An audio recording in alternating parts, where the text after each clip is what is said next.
Hello বন্ধুরা, ভেবেছিলাম শাড়ি পরে আমি ভিডিও দেব, কিন্তু অনেক দিন আমি শাড়ি পরি না।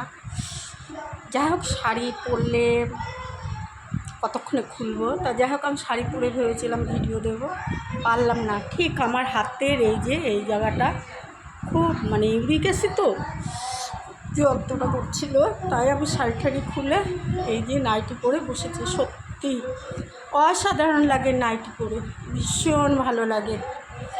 আমার যেন শাড়ি পরা গায়ে জ্বর আসে। কিন্তু আমি না একটা সময় শাড়ি পরতাম, 3 বছর ধরে নাইটি পরি।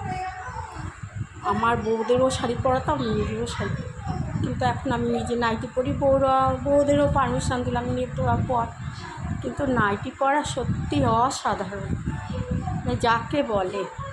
তা যাই হোক, চলো এখন এই নাইটিটা পরেছি, এখন 2-1টা ভিডিও ছাড়ি। আর এই নাইটিটা হয়তো বলবে তুমি এই নাইটিটা কেন পরো। আমার এই নাইটিটা ভীষণ পাতলা, গরমের মধ্যে খুবই আরাম। হ্যাঁ, তা চলো 2-1টা ভিডিও দেওয়া যাক, তারপরে তোমাদের লাইক কমেন্ট করি। শুভরাত্রি, ভালো থাকবে।